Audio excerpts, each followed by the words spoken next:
podcast@bayhillnewsnetwork@gmail.com or call 1784-529-8340. Now with ice cold local juices to go with our rich and tasty authentic Vincentian meals made affordable, it's the award-winning Phoenix Kitchen, open 7 days with extended hours on Friday and Saturday.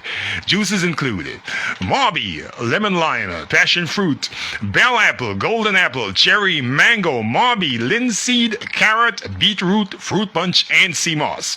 For further information, call 455-1280. That's right, a bigger meal awaits you now with fresh, cold local juices. Phoenix Kitchen. Let the phoenix arise in you. Ship your barrels and household effects to St. Vincent and the Grenadines with SVG Direct. Jumbo barrels $70, medium $60, and small $50. We ship anything, name it, we ship it. Vehicles and more. Local agent, Adams Customs and Shipping Agency, 3rd floor, Baines Building, Kingstown, SVG. Telephone 1784-458-1328. In Canada, contact Michael 647-569-3285. Jumbie 647-657-7362. Remember, it's free pickup at your convenience 7 days per week anywhere in the Greater Toronto area with SVG Direct.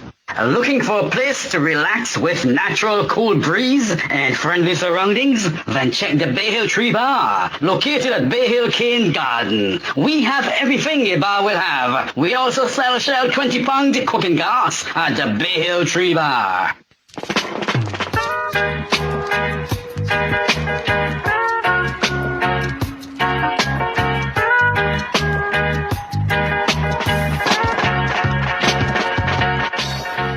Nice Radio's Callaloo presents Just Another Look. Just Another Look is an innovative, exciting, albeit decidedly provocative and yes, certainly controversial, socio-political analysis of issues of a local, regional, and international nature. Just Another Look is heard only on Nice Radio. First aired on Saturdays at 6 p.m. with repeat broadcasts on Sundays at 9 p.m.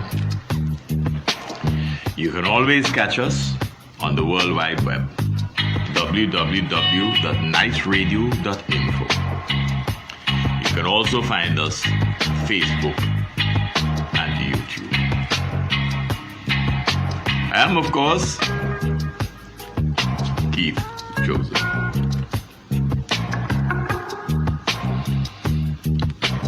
Today, dear friends, is Saturday. It is the 10th day of April 2021. Welcome to another edition of your favorite program, Just Another Look.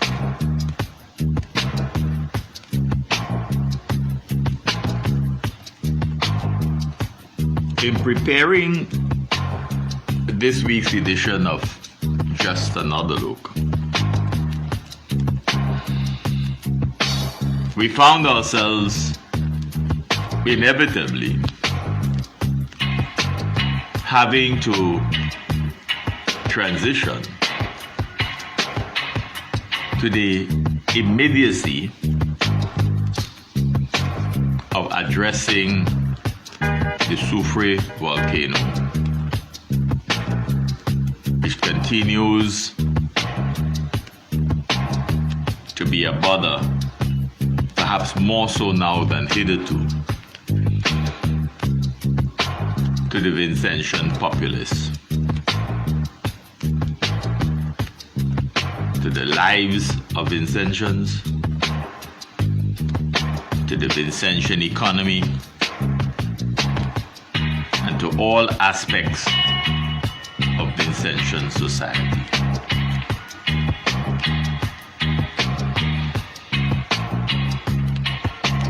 One of the challenges that we immediately face is that of the mental impact of the trilogy of threats to the average Vincentian. And we've been talking about this for a very long time, because while we have had the other program, the one individual psychologist addressing the issue of mental health, generally speaking, whether it is NEMO or whether it is the Ministry of Health itself, just another look and say without fear of contradiction that one of the most inadequate aspects of all that has been said in terms of preparing for and responding to these three crises has been mental health. And that is because, for the most part, we have a legacy that suggests the minute you start talking about mental health, that it has to do with madness.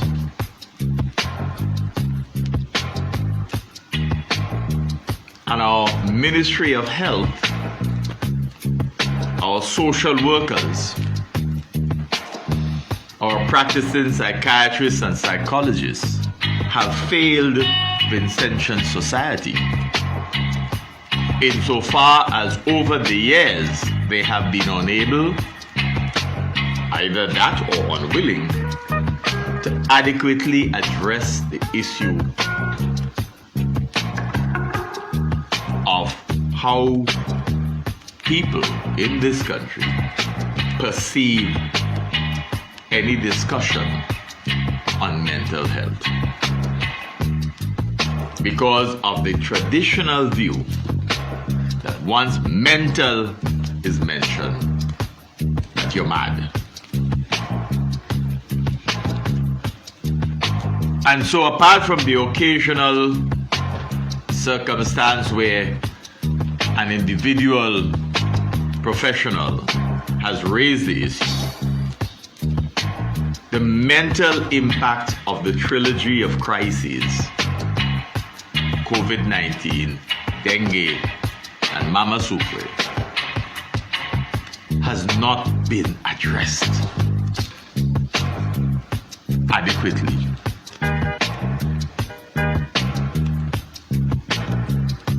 And one has to understand that for the average Vincentian,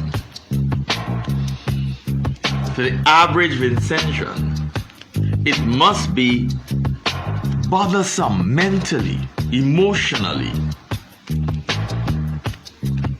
that on the one hand we were inadequately prepared for and initially inadequately responsive to the onset of COVID-19.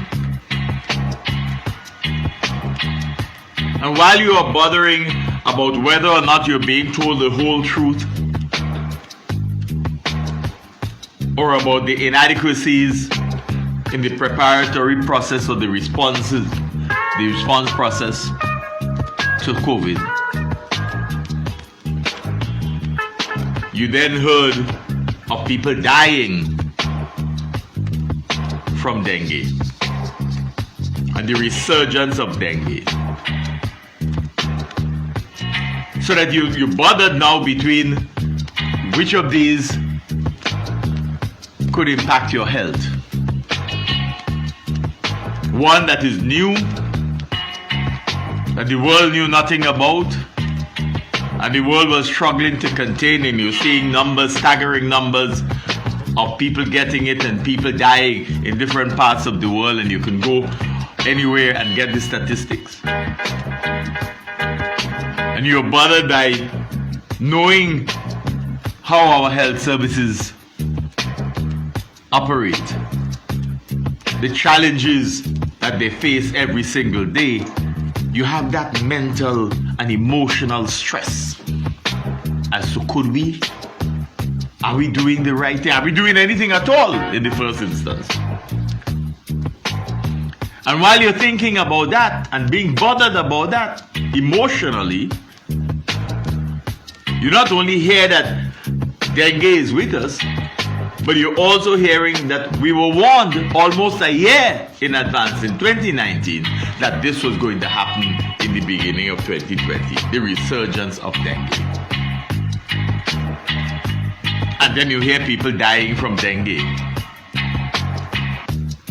But you're reading about the deaths from COVID all across the world, including other parts of the Caribbean. The emotional stress on the individual. As you try to go about your life, recognizing that it is not normal. And as time passed, the whole of 2020, emotionally you came to a recognition that life is not going to be normal in the sense in which you knew it prior to the onset of COVID-19.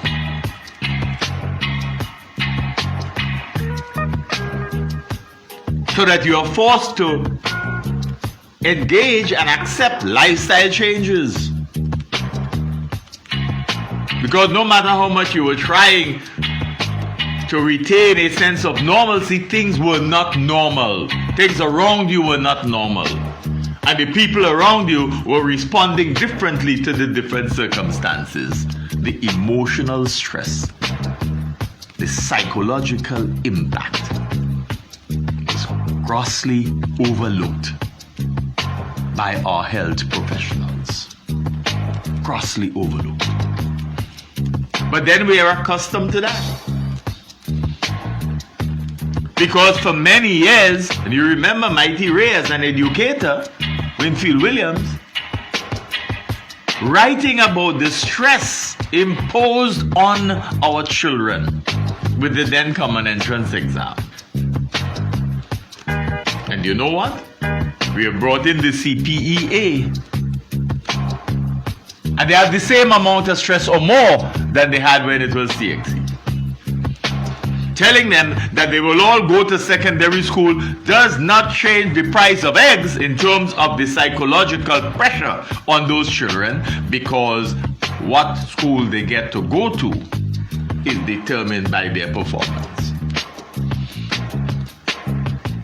So there's been no reduction in the stress. And since the document written by Winfield Williams, how many years ago,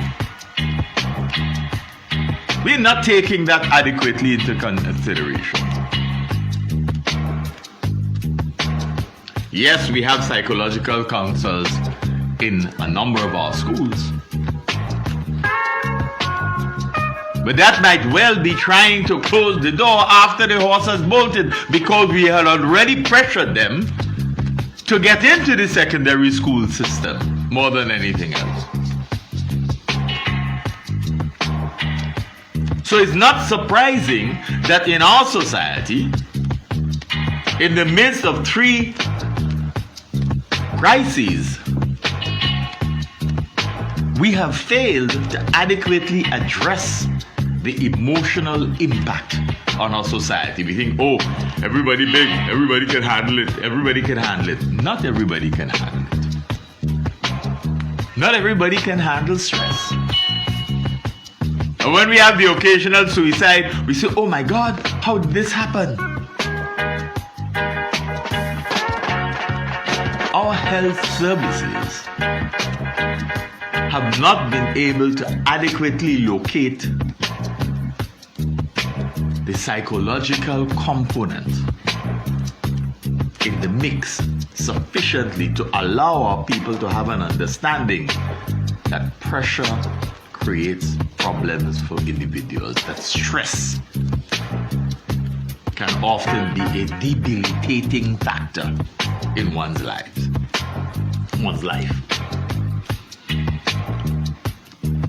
So you're worried about COVID, when you're worried about dengue, and then soufre comes. Soufre comes. So the emotional impact of the trilogy of crises needed to be addressed. Because in the midst of everything, we were inadequately prepared for dengue. our preparation for COVID once it came was pathetic.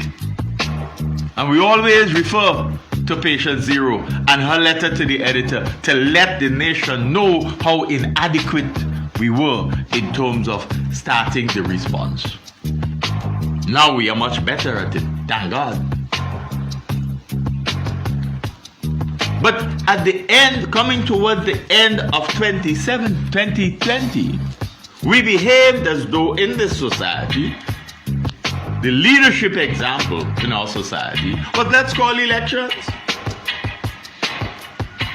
We're worried about COVID for a week and call elections because we're doing wonderfully well. We opened up to the international zone, Canada and the United States. And we were bringing weekly flights out of Miami. One of the hotspots of COVID in the United States. And still is. But we opted to bring flights out of Miami. So we then called an election, and we're doing so well with COVID that we called an election. And then we expressed surprise that we would later have a spike. Because the health authorities were not prepared to tell the political authorities, what are you doing? You're bringing thousands of people together in rallies at a time when we are asking people to social distance and wear masks. How many people at any of the rallies did you ever see engage in social distancing, starting with the people on the stage?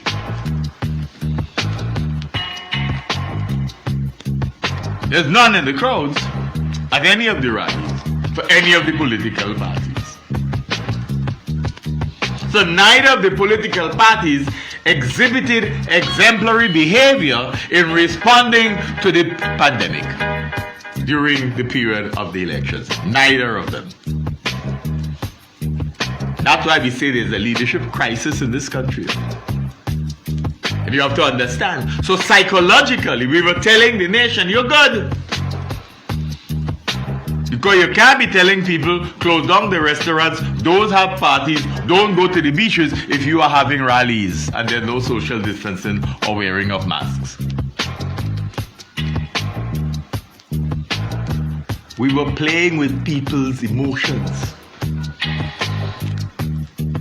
And then when the elections were finished, we had rallies to celebrate the achievements of the respective political parties. Again, flouting all the norms that should have been in place for COVID-19. Again, the health authorities did not tell the political authorities, you can't do this.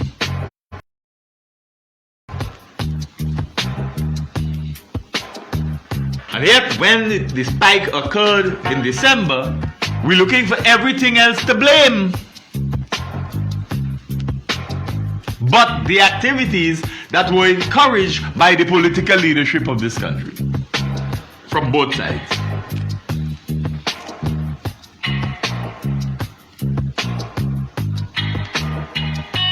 And again, they joined the line and wine in the sense of looking for some more recent explanation. And understand that all this time, in November that we are celebrating, you find out in December, on the 27th of December, is when you are finding out that towards the middle of November, it says 16th of November, we had activity from suffrage. We want to place the things in context, to show the level of irresponsibility of what passes for governance in this country. And there are those who are listening today who will probably say, but why are you bringing that in the midst of the crisis? Because we have a tendency to do everything in haste when the crisis is upon us. And we say leave the analysis for after the crisis, when after the crisis all they do is put some patches on the sore.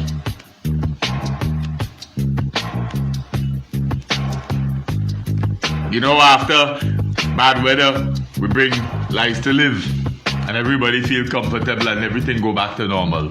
We tend not to do the analysis that is required. So how do you think the average Vincentian who seeks to apply his or her critical thinking skills to our situation, how is that average individual to feel emotionally that hearing on the 27th of December at a press conference in the afternoon of that day that the first set of notices we got in respect of Soufrière's activities was since 16th of November. 16th, 17th of November. Nobody in government mentioned that to the nation.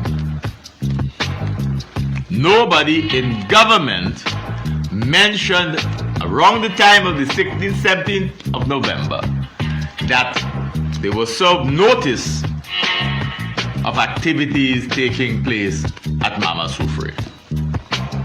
You finding that out on the 27th of December. Right? But at that press conference is when you're finding out that we also had activities on 23rd of December.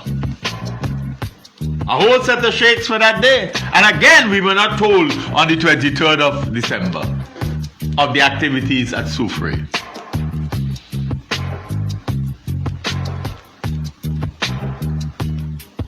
And then when NASA informed the seismic unit in Trinidad and Tobago, we are seeing a hotspot in the crater of the volcano in St. Vincent. Again, we were informed. But the people were not informed at the time. But in the press conference, we learned that the authorities were informed and asked to have people go and physically see what was happening on the hill. But the people around the volcano went up on their own, unknown that all of the other things that were happening behind the scenes, who had known what and who was told what, etc., on the morning of the 27th, and made everything available to the nation on social media. And Just Another Look is saying that we believe that that is what gave rise to the hastily put together press conference at the afternoon of that same 27th of December. So psychologically,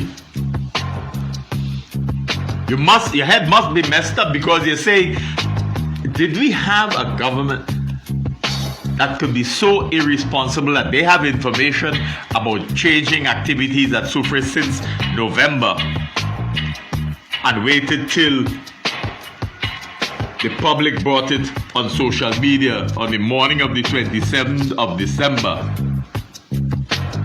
to allow us to know in the afternoon of the 27th in a press conference, and to have the seismic authorities in Trinidad and Tobago says, remember, the issue of who informs the Vincentian public had to do with Kingstown, and they keep saying he didn't mean the Kingstown town, but he meant the seat of government.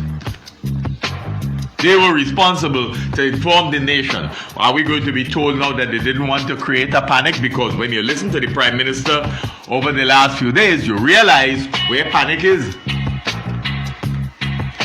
And remember, we told you that the way things were going, it appears as though the operator is the man who says, you don't panic until I give the order to panic. And anybody else who started talking panic, they start telling you about the laws of the country and how the court could deal with you relative to if you are accused and found guilty of creating panic in the country. So don't panic unless they give the order to panic.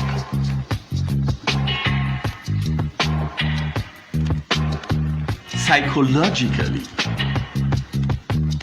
People not only had to live now with COVID and dengue, but Mama suffered. And they knew then that the anniversary of the 1979 eruption was April 13th. They knew that. So since December, with that press conference, people have been concerned about Soufriere. Very concerned.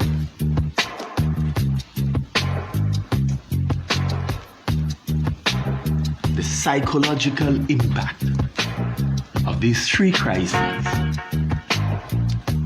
taking place at the same time in a small society as ours.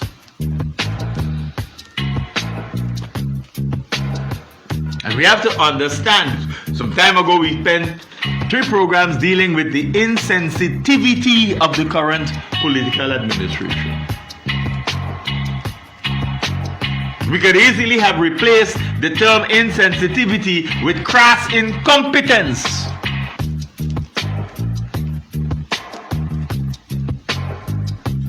And it would not have made any difference.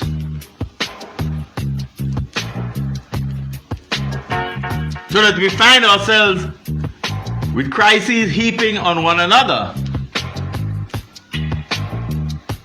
and an absence of responsible leadership.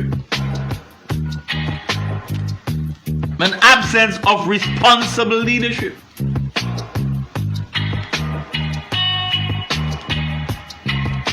So that even as the nation was called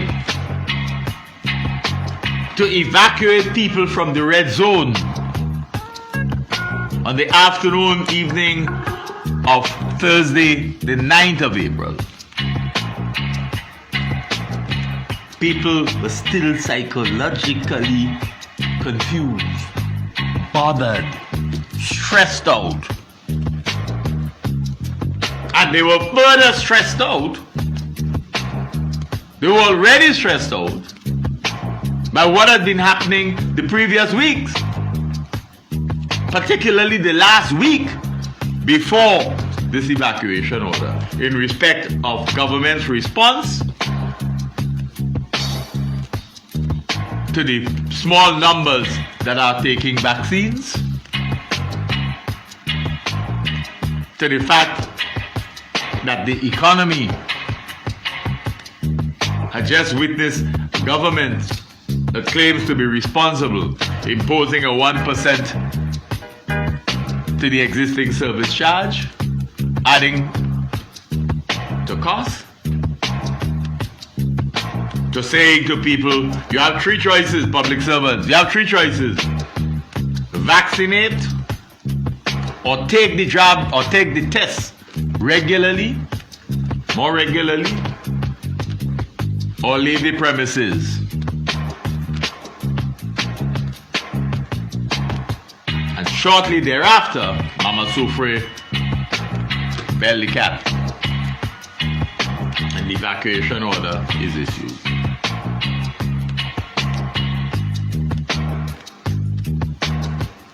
But while we're talking about those who going on the cruise ship will have to have been those who are vaccinated, the fact of the matter is that even with the evacuation order, there are challenges, as people have been hearing from call-in programs, from the social media. There are challenges in terms of how exactly this thing prepared for.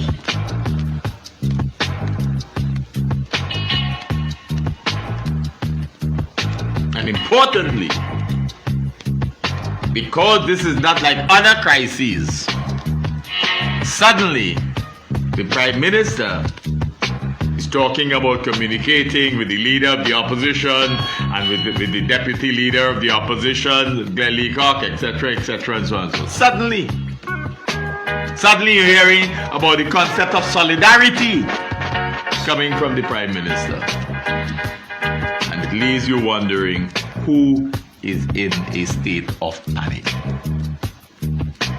Who really is in a state of panic? Because other people have been asking for this kind of collaboration for the longest while. Not for you to just tell me what you already tell everybody else, as happened with the COVID relief package and so on. So the average Vincentian has every right to be stressed out. Because your health services are not delivering the kind of professionalism that would allow you to be at ease. And there's little evidence of the extent to which they have taken into consideration in a comprehensive manner the psychological well-being of the impact, the combined impact of this trilogy of crises on the average Vincentian. That is where we are. So we have reason to be bothered. We have good reason to pray. Because people are prayerful, are hopeful that God will see us through the potential ravages of an explosive eruption, should it ever come to that. People are hoping and praying that it will stay effusive.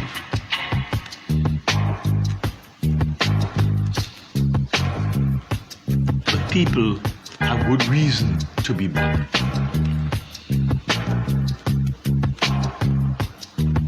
What is critical is that in the midst of this, you're getting all sorts of mixed signals as well.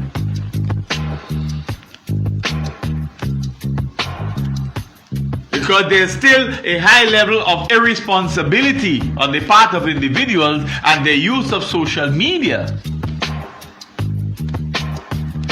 to convey images that may or may not be accurate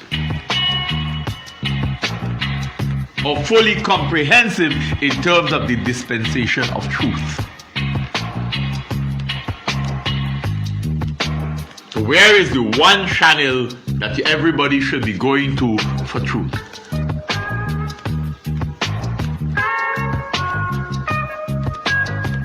Social media is open sesame, and everybody delivers his or her version of truth.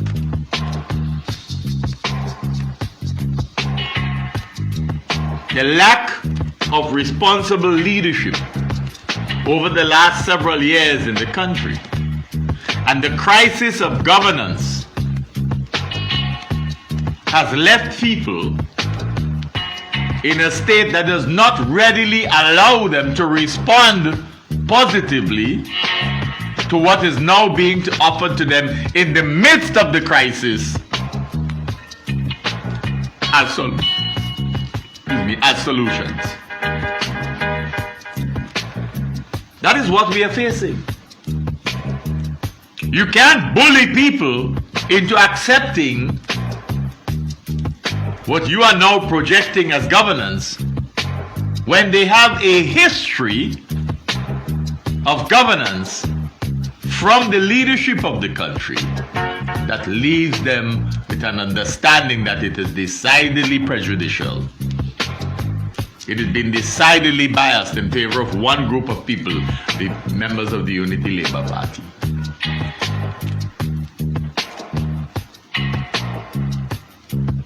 And now suddenly, you want to suggest to them, I'm concerned about all of you. And people are saying, but you have a way of practicing, even with the Lives to Live program, people were asking, are you sure it is for the whole of St. Vincent and the Grenadines or for only one set of people?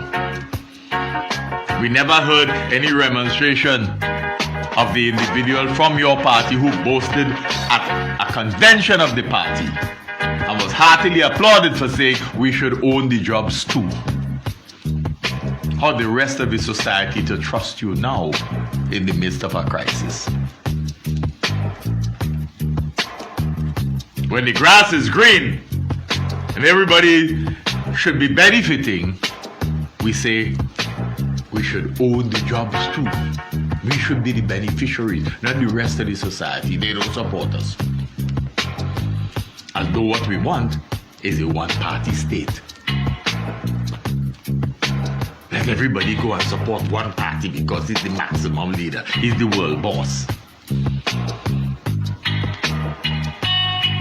When you're building an international airport, you thought that it's ours. You alone had rallies on the construction site. Never said it was available for anybody else. And then when you finish, you say it's a national project. How could it be? How could it be? You're irresponsible enough to build our most modern health facility in an area that is in the red zone. That's responsible governance.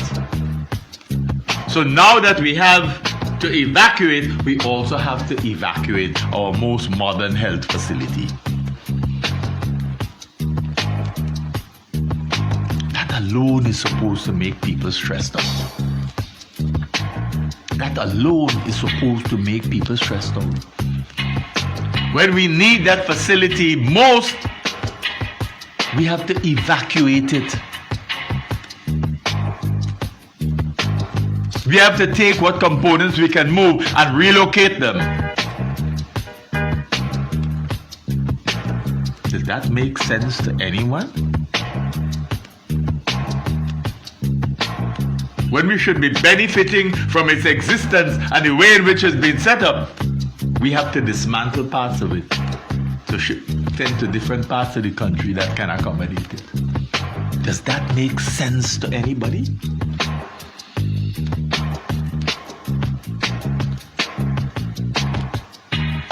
It is amazing.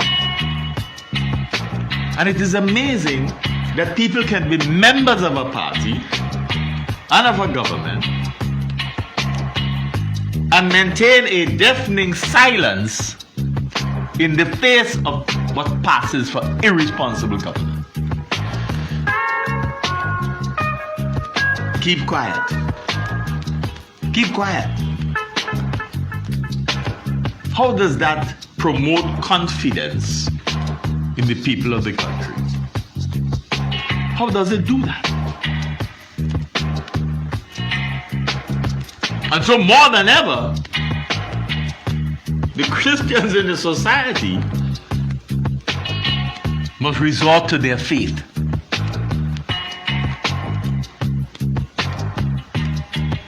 To believe in a God of deliverance, a God of salvation. Because they recognize that the whole dependence on the individual, the man, does not promote the confidence to allow you to feel comfortable psychologically. We do not like to discuss issues openly, dispassionately, objectively. We prefer to hide behind political lenses. We like to let the politicians believe we are with you. Because when you're in charge, we want you to remember us first. We have not created a unified society in the last 20 years. We have divided it. And so even in the midst of a trilogy of crises, you have seen the divisiveness. But you have also seen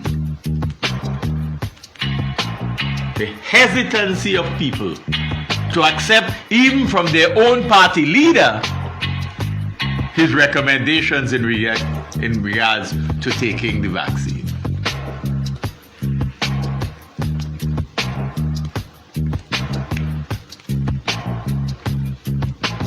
As we were preparing this week's edition of Just Another Look,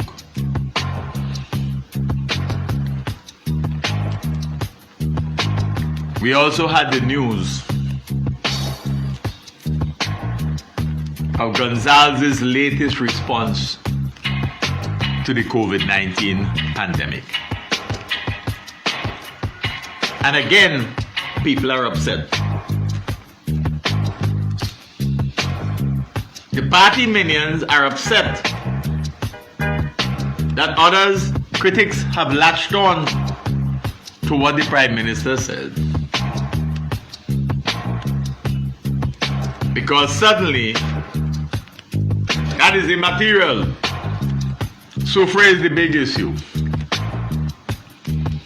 But in evacuating people, we must still be concerned that we're not evacuating them into situations that will heighten the impact of the pandemic on the infection society.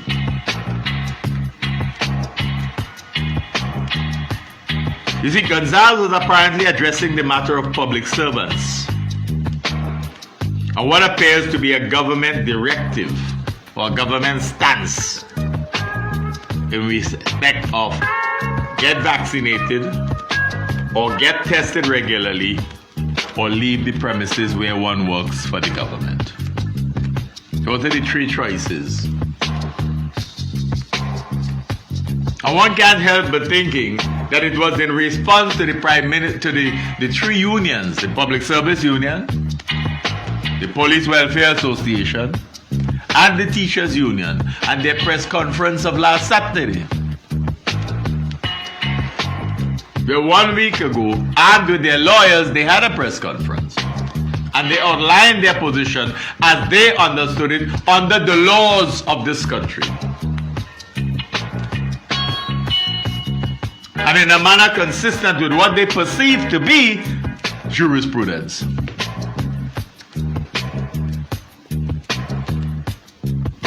But in response, we got the big heave-ho. The big heave-ho. Either vaccinate or test regularly or leave the premises. Because I ain't just the world boss. I'm first and foremost the boss for this country. Because remember that in his early years as Prime Minister, he was able to say they could go to all the courts they want, but when they finish, they still have to come back to Papa. Something to that effect. What was the intention of that again? And do you remember that that concept, that phrasing, featured in the Privy Council's ruling on the James Mitchell matter? Remember? Because what does it suggest? That the legal system is answerable ultimately to you. Because if you go to all the courts, wherever you want, but when you finish, you're still answerable to Papa, it means that Papa is higher than the legal system. That was in the early days. You see, sometimes you wonder about leadership. Because it brings to mind that over a weekend, suddenly we had what just another look called the Grenadine Stack Symposium. You remember that? Over a weekend. And when it received opposition, you told some nondescript old lady who we never hear about or never saw, communicated with the Prime Minister and persuaded him to move what we call the Grenadine Stack. An apparent unwillingness to say that he bowed to pressure from opponents and critics. Because you want to maintain a certain image of being the boss. And so there is that challenge that we face. But what was interesting is that Eyewitness News reported on Thursday, 8th April, in reference to Gonzalez, and what he said on Wednesday. And the online newspaper stated, quote, he said that getting vaccinated or testing is a matter of solidarity. It is a matter of solidarity. So having heard that, Just Another Look decided, well, wait. We know of solidarity in the use of English. And we know of solidarity as a movement of trade unions in Poland, a grouping that came together under Lech Walesa,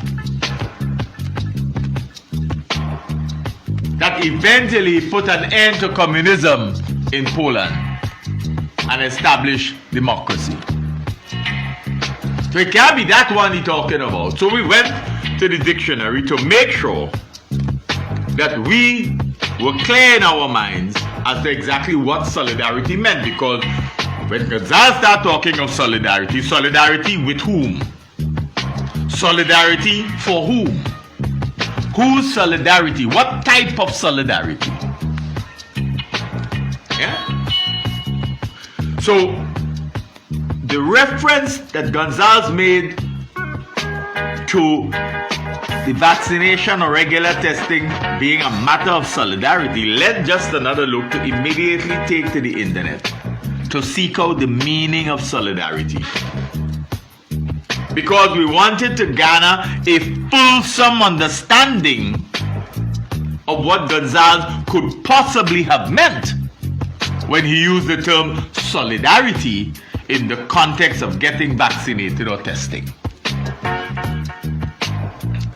And so the Cambridge Dictionary defines solidarity as, quote, agreement between and support for the members of a group, especially a political group, as one definition.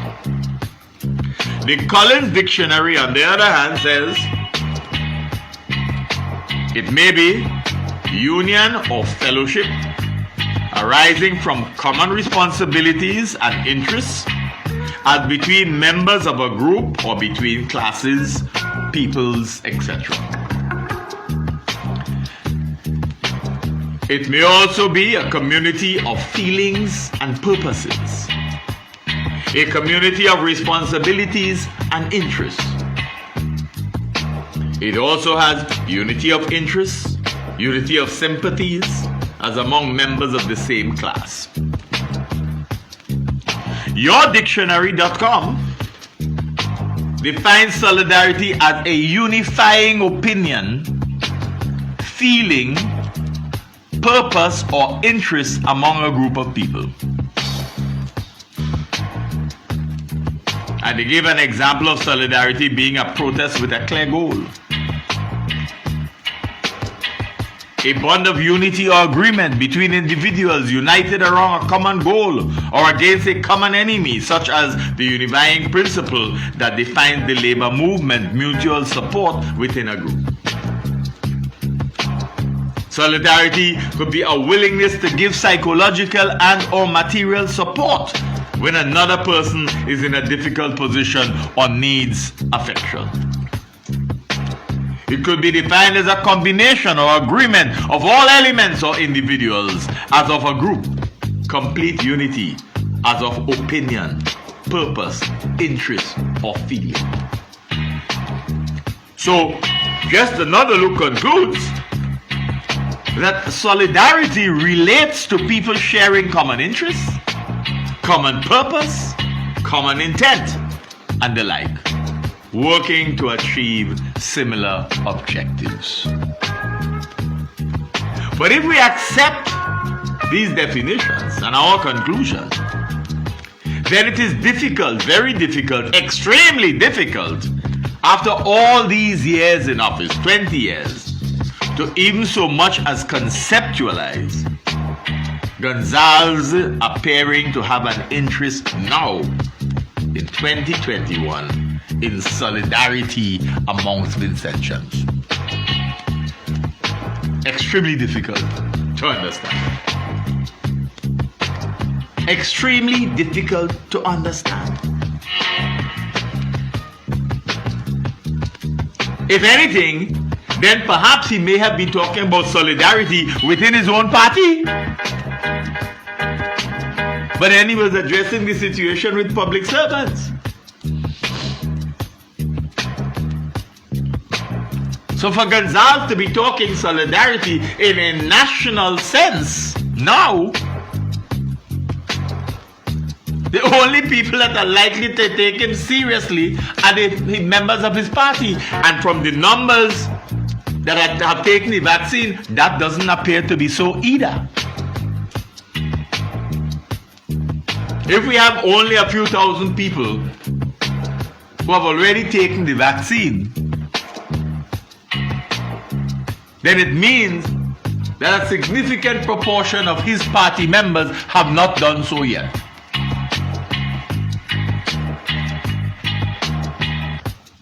Have not done so yet. But people are also asking a lot of other questions. So some people are asking, well, if you have two vaccines now, you have Sputnik from Russia and you have AstraZeneca, the Oxford University-based research project, combined with AstraZeneca. And how you determine who should take what?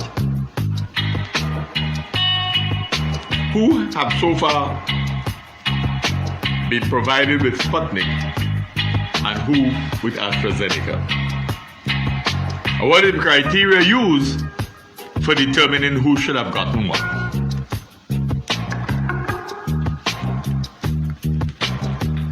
But we're dealing with solidarity. Since 2001, when he was elected, at the end of March, to now, the 10th of April 2021, just over 20 years. How many times have you, the average Vincentian, heard Ralph Gonzalez use the concept of solidarity in this country? How often have you heard him use the term solidarity for this country? How often? Just peruse your history. For 20 years, how often have you heard this used? How often? So how now suddenly solidarity becomes an important concept that you're throwing before Vincentians?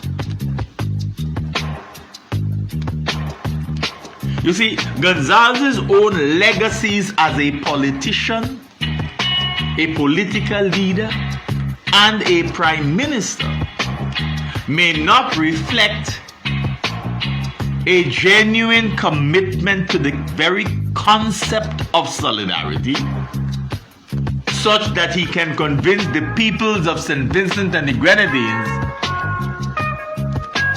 that they should take him seriously. How often have you heard him use this concept? Mind you, it's an important concept. But if you peruse his legacies, it leaves you trying to imagine, well, what happened all these years? Such that we never heard this concept, good as it is, in the forefront of his political agenda.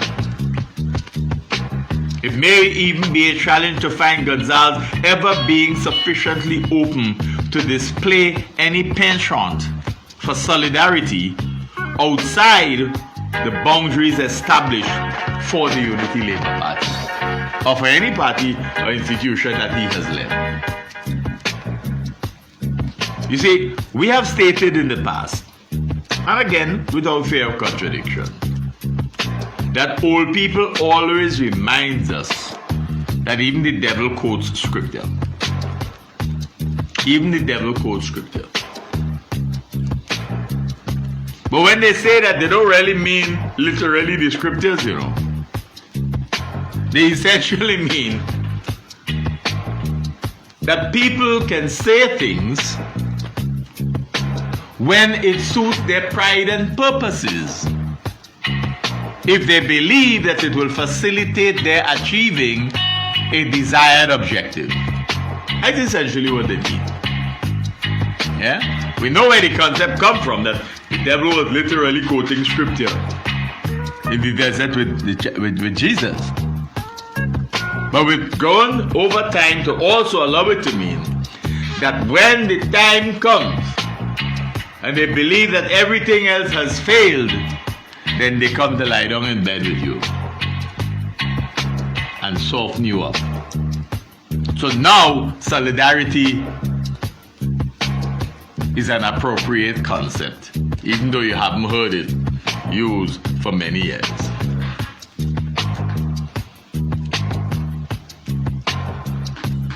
Even the devil quotes scripture when it appears most propitious so to do. We can perhaps say that it may well be the same with regard to Gonzalez and his mention of solidarity in the context of our response to COVID-19. The analysis being made here, dear friends, comes against the backdrop of Gonzalez's own political history, but particularly with reference to his years in office as this country's Prime Minister. But we can take you further back. We can perhaps ask the likes of Renwick Rhodes and Adrian Saunders and those who were UPM at the time to speak to the level of solidarity that Gonzalez shared with them with regard to the UPM. Go back through that period. Make an objective analysis of how important solidarity was in that context, and why eventually he went his way. Perhaps you may want to look at asking members of the St. Vincent Labour Party, albeit now defunct,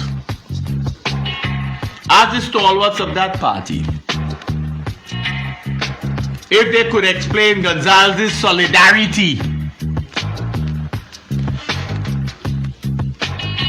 when the group of concerned citizens spawned the political animal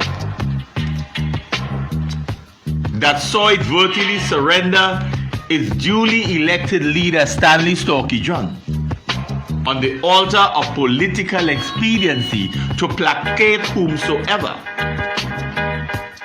in a manner that allowed the defeated former leader Vincent Beach to turn around now, rejected at his own party's polls to head the Labour Party.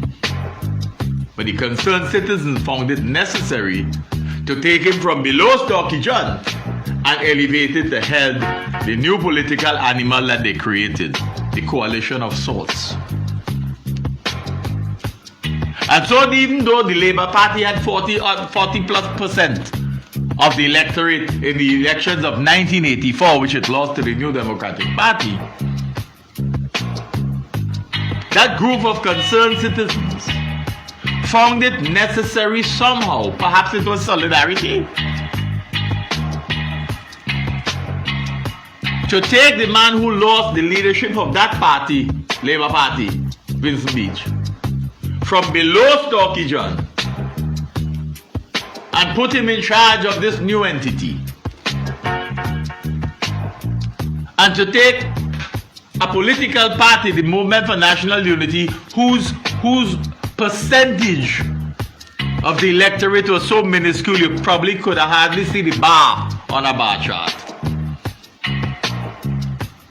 and put Gonzalez as virtually second in command. That was solidarity, right? That was solidarity. And remember, at the end of the day, Boye and Storky John ended up leaving the party. Remember, there was talk that there were 3 and then there were 2.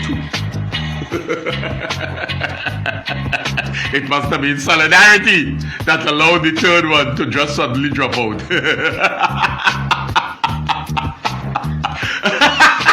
That's the solidarity that we're talking about.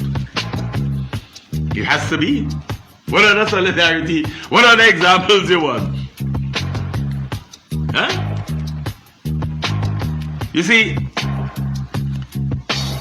you remember the concept of together now? Sounded good, eh? It sounded good at the time. On the evening of the election victory in 2001, to tell the nation looking into the cameras, you know, whereas during the election campaign, the mantra was Labour now. Going forward, it will be together now. Well, boy, that's as close as the mantra gets to going anywhere. A pronouncement that night. How many times since then have you heard the concept of together now articulated, expanded, expounded upon by the same man who uttered it on the evening of his election victory in 2001? Because that together now concept is fundamental to solidarity. But now, in the midst of crises, solidarity becomes an important concept. A vehicle to do what? To garner and make up for lost ground politically? Is that where we are? You see, listeners are the significantly large majority of Vincentians who wanted a change when they voted for the ULP in 2001, eagerly bought into the concept of together now as it was thrown down that fateful evening. Many had hopes of a genuine shift in the politics of this country towards solidarity. And towards solidarity as we have defined it here in these various sources that we have addressed. But alas, that was not to be. That was not to be. Instead of the push for solidarity under the mantra together now, what Vincentians got and what they are still getting 20 years later is an apparent commitment to the legacies of conquest, slavery, and colonialism. You know what is that? Divide and rule. Divide and rule. Something that appears tantamount to a benevolent dictatorship, seemingly oblivious to subsequent and ever-emergent consequences.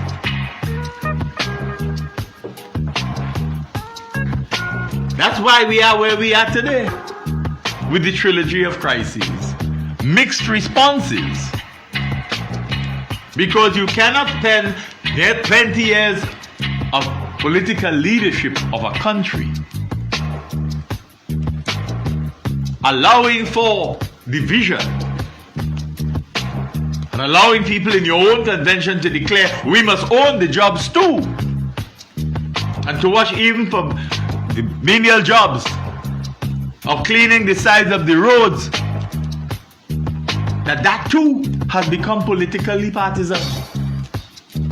That too has become politically partisan.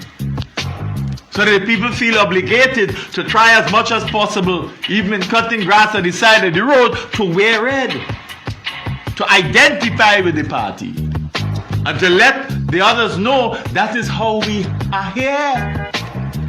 And perhaps that is why we are here. Because of quote-unquote loyalty. Remember the quotation last year? About leaving the party? People must remember. You need to remember these things. You see, the anxiously, seemingly frantic actions that had been attendant to the pending outcome of the general elections of 2015. Remember those elections? Tell a tale of the disparity in our understanding of what constitutes governance. Because while seats were still in dispute, people wanted to talk about, hey, let's install the government. Quick, install the government. Right? Remember that? Remember how they were frantically trying to make sure that was done? Yeah? And in the melee, pick up Dougie the Freitas too, because he's supposed to be doing what? He's supposed to have been inciting something. And all he was doing was asking, hey, let us have the legitimacy objectively declared. Remember that? What is it about a fourth term of office that couldn't allow for time and patience and objectivity? What was it? It wasn't as if it's the first time you're getting in office as Prime Minister. It's a fourth time, for goodness sake. And still we had to have that anxiety, that rush to get it done.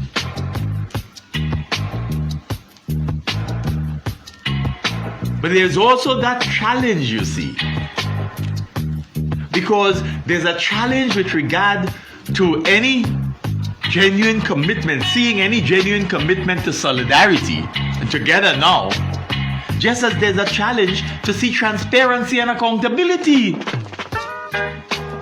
When you could have your son as Minister of Finance saying, yeah, true, we really should have brought these things to Parliament before, etc., etc. It wouldn't happen again. We bring them in a timely manner.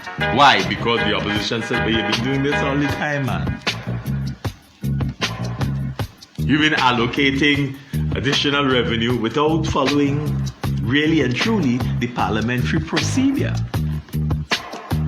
Yeah? And all you can say is have your son now as Minister of Finance say, yeah, well, we ought not to be doing that, and we will make sure we don't do it in the future. Hello? The person who was doing it in his capacity as Minister of Finance and head of government business, did we hear him apologize? Did we hear him say essentially what his son said? But it bothered you. Why would you have done that over all these years? Why would you have done it? If you want to epitomize good governance and adherence to the fundamental principles of good governance, inclusive of transparency and accountability, why would you not also have been anxious to show to the nation, here's the accountability for the Argyle International Airport. These are all the people we got money from. These are what we use the money for, etc., etc. It's a national project, isn't it? Or is it? Why we have to be told that you don't really need to do that, because it was not a statutory body that we established. Hello? Whatever it is you established, you know that taxpayers' monies were also involved. And therefore, what's the problem? What is the problem? So when you have those kinds of legacies, when you now in a crisis where 3 unions have stacked up against you, or against your pronouncement, your response is to try to suggest to the nation, now let's see how we can divide them again. They are representing workers, different categories of workers. You, the rest of the public, understand. You hear what they're doing? They don't understand the importance of having solidarity at this time. We need solidarity. Yeah? That's what Labour Party, you have been unable to bring even the labour movements into some sort of solidarity. Remember, under your watch, you know, Labour Day dead. It means absolutely nothing in this country, Labour Day. It means nothing. In fact, one wonders if any of the days that we observe mean anything, including Emancipation Day, meaning National Heroes Day. But what exactly have you been able to do to facilitate any sort of solidarity in the country? The country has become so bitterly divided. Not just divided, bitterly divided. And one wonders, outside of God, if anybody can bring us together again. If that is ever possible.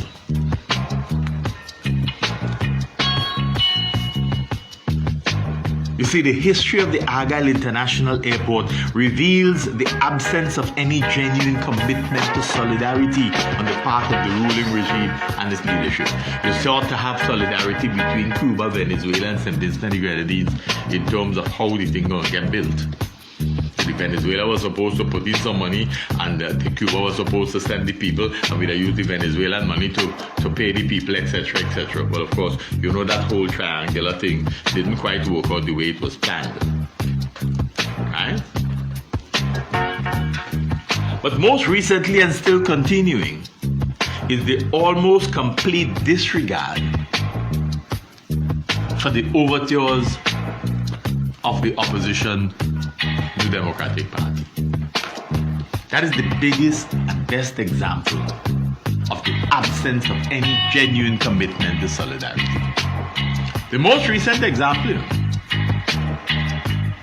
was the opposition party asking to be engaged in what ought to have been a national discourse on how we confront COVID-19 and dengue as a duality of crisis at the time. So it didn't come into play. And while a date and time was set for meeting with the New Democratic Party leader, you went ahead before that and announced all of the measures that you were committed to taking before any discussion with the opposition party who emerged from the most recent general elections with a majority. You ignore them and they offer to be part of what obviously would have been a solidarity grouping to address something that really should be seen as a national issue. And then the opposition leader meekly went into the appointment the following day. He justified still going, well, let's say, we don't know why he went, but he said he went to show that he was committed to it. But everything had already been in public domain. So there was no dialogue as to how the party could help,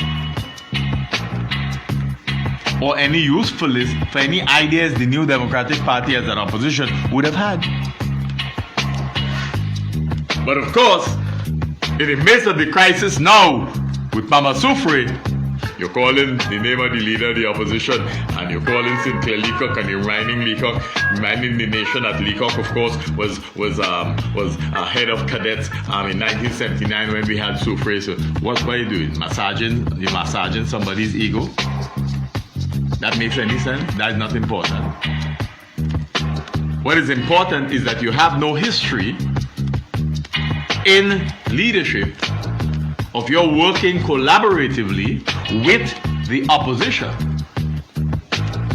to try to address national issues of national importance. There's no history of that in your politics as Prime Minister of this country. And so to now be name dropping as Mama Soufrié continues its explosions or its diffusion and spilling over of magma and so on, and people are worried about a more explosive eruption. In the face of that, now you're dropping names.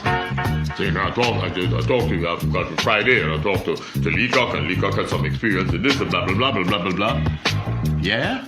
Now when we move in peoples? Now? to even think that saying that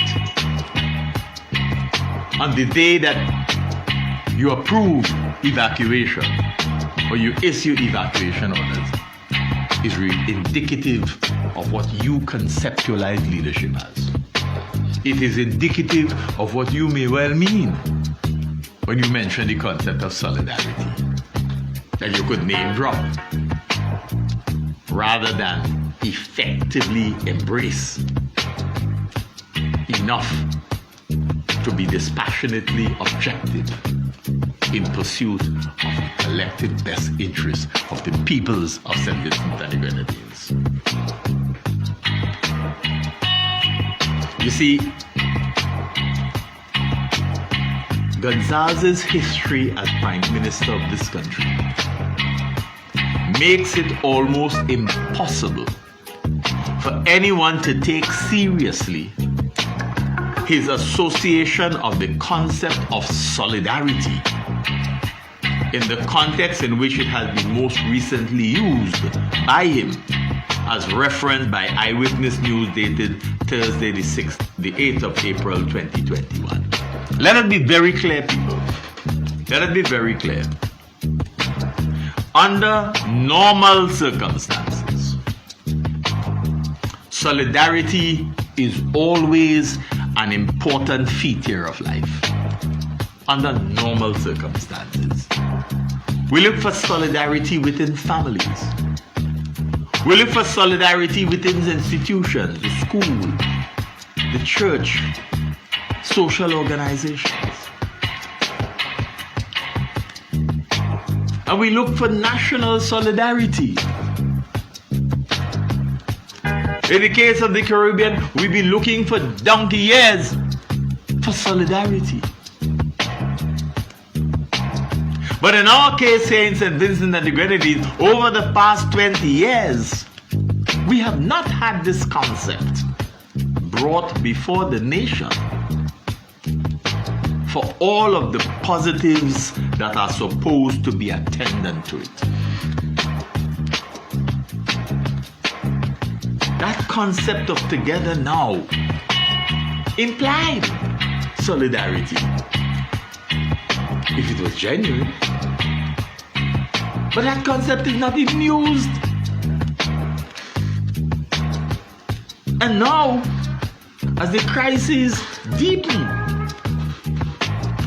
on Vincentian society, and Soufrière rumbles more, and we're forced to evacuate our people, now we're hearing of solidarity. How can anyone genuinely believe that such solidarity can and will take place if they examine even casually your history, your political history, your political legacy, and your tenure as Prime Minister of this country? How can they? How can they? Now that we are in a crisis,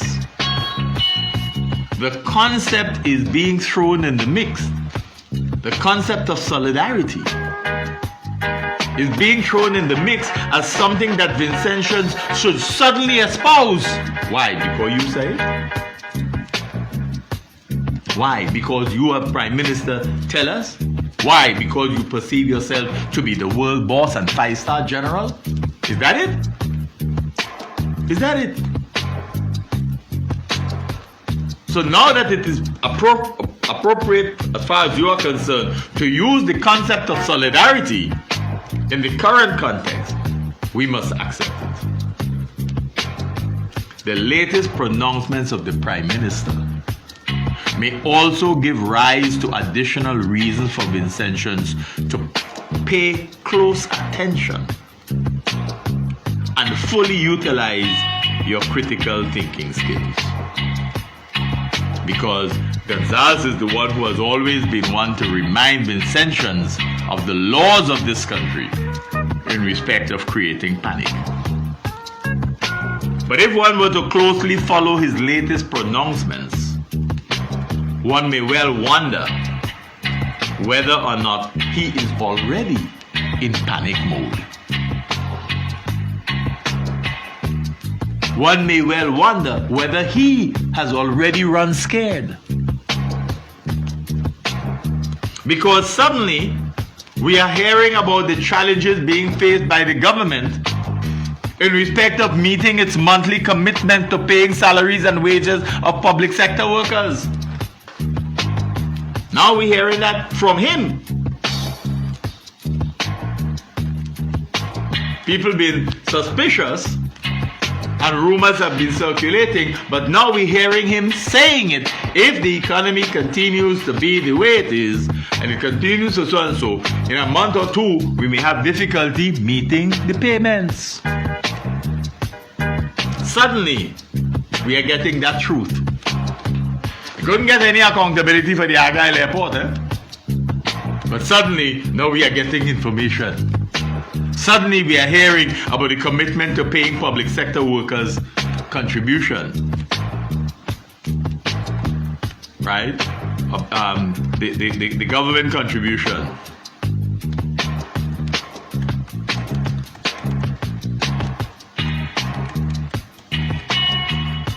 Right? To sector workers in respect of the NIS. Suddenly we're hearing about that. But you know, as we mentioned, public contribution. When you talk about the challenges of paying the NIS and so on for what he has to do for government, right?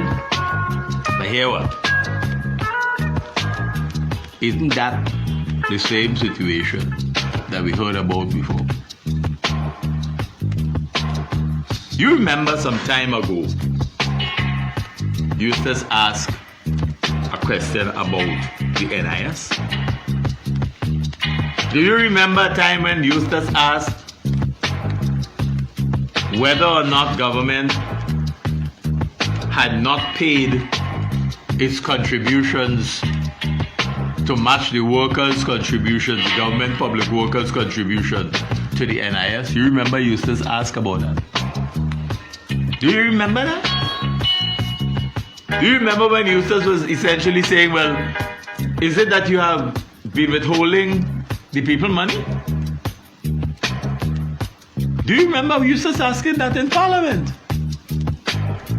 And now we're being told we not only may not be able to pay salaries, but we may have challenges meeting their contributions to the workers, to match the workers' own to the NIS, which has a multiplier set of consequences. Because if you can't pay it in, then they can't reap the benefits. Those who are retired can't reap the benefits, etc., etc. Remember that? Suddenly we are being told how monies are being accessed to meet government's commitments, including news of transactions in Mustique from which the government gets revenues, etc., etc. You're hearing things you probably didn't know so much about before. Suddenly. You're getting open, right? Suddenly we are hearing about things that, while clearly important, did not appear to be so important in the past. So I ask, at this program of Just Another Look, is Dr. Gonzalez scared that he doesn't seem to be able to manage the economy of this country through these challenging times? Is he suggesting that somehow the public sector unions that met and had a press conference last week Saturday, that they should somehow relent in their stance because it appears as though he has challenges with the economy that he may not well be able to manage? Because in the past, we were on the cusp of economic takeoff. We're doing wonderfully well. We think, well, dear friends, part of the public accountability is to tell us what happened with the money that we were supposed to get for COVID relief. How much money did we get? How much money have we actually received? And how have we spent it? Because clearly, while you're looking at relief, you're looking down the road at what is possible and how you manage these. If now you're telling us, if it continued this way, blah, blah, blah, within a month or 2 or 2 months or 3 months or however long, we can have a crisis in terms of meeting the public servants' salaries. Where you're telling the 3 public sector unions, what level of confidence have you put in them? Now you want them in solidarity, right? We understand now that is that. Yeah, are we supposed to understand that is the solidarity to which you were referring? Because you remember, you had all the unions on board when everybody jam up the place in April, May 2000 and we block up the road and thing. Remember that? That was solidarity, right? Now the shoe is on the other foot, bro. And you want solidarity, right? This is solidarity. But you see, Gonzalez may well have a much bigger problem confronting him. A political problem. What is that problem? Gonzalez may only now be realizing that whatever he may have thought about his own charisma, his world boss status, his 5-star general achievement, and of how much Vincentians like him, he has thus far been unable to convince the electorate, even after his own example of taking the vaccine. He's not been able to convince the electorate to avail themselves of the vaccines. The other part to that is the low proportion of his own ULP supporters who have gone out to take the vaccine. That is this major political problem.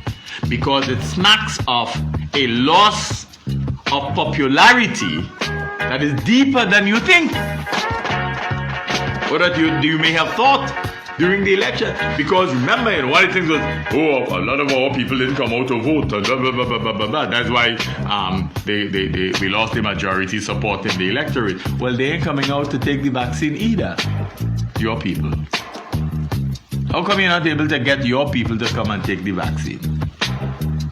You see, to Gonzalez, this may have a significantly negative impact because it speaks to his own perception, or perhaps it may be his own illusion of his influence on Vincentians, and more particularly his influence on his own party's supporters. It may be a major challenge in respect of how he can find a way of putting a spin on how he interprets the reaction of the very people whom he once thought were eager to positively respond to his every word, his every action. He may also be bothered by the fact that of those that have thus far been vaccinated, there is no clear reflection of any political coloration bias. He may be decidedly bothered that he has been unable to get his own ULP supporters to take the vaccine. This now puts him in the same place as Alice. You remember Alice? Alice in Wonderland? He may well now be standing in his shoes and wondering.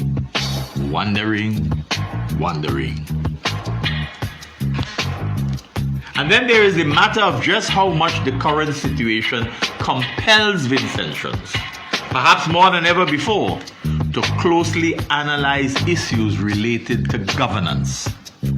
Have we not had the thorny issue of government and the payment of its contribution to the NIS on behalf of the employees some time back? And that's the reference we were making to the questions raised by Eustace. Remember, Eustace was the one who asked and was quoted in Eyewitness News back in 2013. Eustace asked whether or not the government had borrowed monies from the NIS. Eustace is quoted as saying, and we quote, "Therefore, the investment of any NIS funds must be for projects and activities which are going to make money that can pay back the interest. That is what it is for, because that same income has to pay people's income for generations yet unborn." So I'll be asking some questions on that.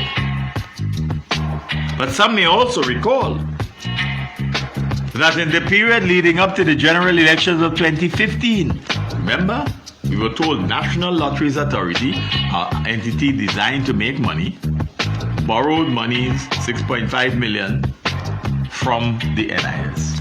The National Lotteries Authority, which makes money through gaming, borrowed money from the NIS on the eve of a general elections in the country. Ostensibly, it was supposed to deal with sporting infrastructure. You see, if you listen to Gonzalez earlier this week, you recognize in his voice not just anxiety, but a sense of perhaps inability to address openly some of the issues that are confronting the country, being bothered perhaps. It left people perhaps wondering about his current mental state, not in a madman sense, but in a sense of stress, a sense of perhaps a little bit of loneliness, and perhaps the weight and weightiness of governance in these times, in the face of these crises, may just have hit home suddenly. And so just another look wants to pray to God that this may be an awakening, it may be an opportunity for people in St. Vincent and the Grenadines to look at the real meaning of solidarity and to understand that solidarity is part and parcel of their Christian faith, and to allow God to so move them that they can put aside their political differences and allow God to guide them through these times, and to make of all of us better persons, better Vincentians. Enough said. As always, friends, we remind you that on this day, we mark 5,209 days since the disappearance of SVG Air J8VX, piloted by Dominic Gonzalez, Rashid Ibrahim. Today also marks 3,899 days since the disappearance of another SVG Air aircraft, J8SXY, piloted by Suresh Lakra. But we also want to remind you that on the 19th of September 2008, Patricia Bowman lost her life, crushed in her own car on her way to work by debris falling from somebody's collapsing wall. This is the week after Easter.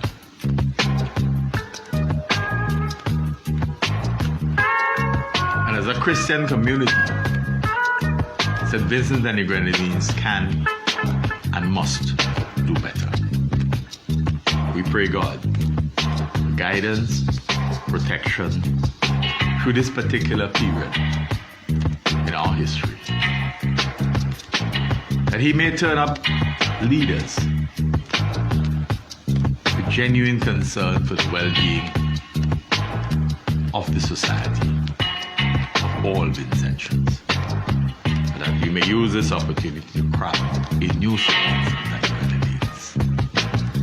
One that is immersed in your love and guided by faith. You've been listening to another edition of Nice Radio's Callaloo presentation, Just Another Look. Just Another Look is an innovative, exciting, albeit decidedly provocative, and yes, certainly controversial, socio-political analysis of issues of a local, regional, and international nature. Just Another Look is heard only on Nice Radio. First aired on Saturdays at 6 p.m. with repeat broadcasts on Sundays at 9 p.m. Remember, you can catch us on the World Wide Web, www.niceradio.info. You can also find us on Facebook and YouTube. I am, of course, Keith Joseph.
www.bayhillnews.net is the parent body of Bay Hill News Network. We do Facebook Live for church service, funeral service, lecture, sporting activity. For more, contact at bayhillnewsnetwork@gmail.com or call 1784-529-8340. Now with ice cold local juices to go with our rich and tasty authentic Vincentian meals made affordable, it's the award-winning Phoenix Kitchen, open 7 days with extended hours on Friday and Saturday. Juices include Marby, lemon lime, passion fruit, bell apple, golden apple, cherry, mango, Marby, linseed, carrot, beetroot, fruit punch, and sea moss. For further information, call 455-1280. That's right, a bigger meal awaits you now with fresh, cold local juices. Phoenix Kitchen. Let the phoenix arise in you. www.bayhillnews.net is the parent body of Bay Hill News Network. We do Facebook Live for church service, funeral service, lecture, sporting activity. For more, contact at bayhillnewsnetwork@gmail.com or call 1784-529-8340. Ship your barrels and household effects to St. Vincent and the Grenadines with SVG Direct. Jumbo barrels, $70. Medium, $60. And small, $50. We ship anything, name it, we ship it. Vehicles and more. Local agent, Adams Customs and Shipping Agency. 3rd floor, Baines Building, Kingstown, SVG. Telephone 1784-458-1328. In Canada, contact Michael 647-56